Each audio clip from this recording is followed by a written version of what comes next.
এভাবেই গত ১৬ বছর ধরে গ্রামের অসহায় মানুষদের বিনামূল্যে ফিজিওথেরাপি ও অকুপেশনাল থেরাপি দিচ্ছেন গাউসুল আজম। প্রতি হাটে আসে আমরা ফ্রি চিকিৎসা করি, এত টাকা পয়সা কেউ যায় না। ফুটবল মাঠ থেকে শুরু করে বাজারঘাট, যেখানেই প্রয়োজন সেখানেই পৌঁছে যান এই গরিবের ডাক্তার। দীর্ঘদিন থেকে আমি শুনি যে আসলে উনি ফ্রি একটা সার্ভিস দেয়। ফ্রি সার্ভিস বলতে থেরাপি দেওয়া, বিভিন্ন ওষুধ একটা ফ্রি সার্ভিস দেয়। সেই সার্ভিসটা আমি আজকে নিজে নিলাম, কিন্তু এই সার্ভিসটা বাইরে কোথাও যদি আমি নিই তাহলে কমপক্ষে আমার থেকে ১,০০০-১,২০০ টাকা নিবে। ঠিক আমি থেরাপি নেওয়ার পরে বিশেষ করে আমি মোটরসাইকেল চালানোর কারণে আমার দুই পাশের বিষয়টা এখানে দুইটা থেরাপি দিয়ে দিল, আমার খুবই আরাম বোধ হলো।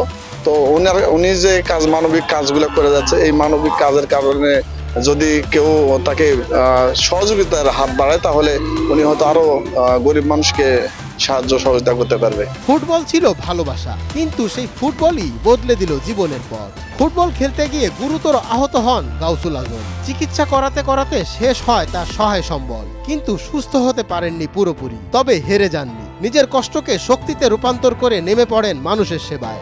ছোট থেকে আগে কিশোর লাইফ থেকে ফুটবল খেলতাম, হঠাৎ করে কিছুদিন পর পা ইনজুরি হওয়ার কারণে, এই বাম পায়ে আঘাত পাওয়ার কারণে আমি অনেক চিকিৎসা হওয়ার পর পাটা আর ভালো হয় নাই।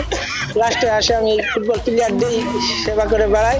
নিজের কষ্টকে ভুলে মানুষের সেবায় নিয়োজিত করেছেন এই মানুষটি। নিজের টাকায় সরঞ্জাম কিনে সপ্তাহে একদিন বাজারে বসান ফ্রি থেরাপি ক্যাম্প।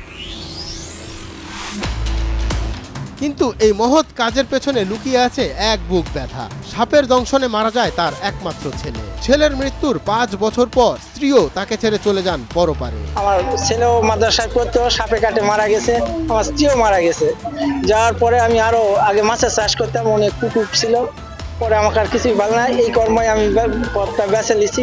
নওগাঁ স্টেডিয়ামে যেতাম, রাজশাহী, নাটোর, রংপুর, দিনাজপুর, যেখানে খেলাধুলা হয়, খেলার কথা হলে আমি নিজ খরচে ছুটে সেখানে চলে যাই, সেবা দিয়ে চলে আসি, কোনো টাকা পয়সা পাই না।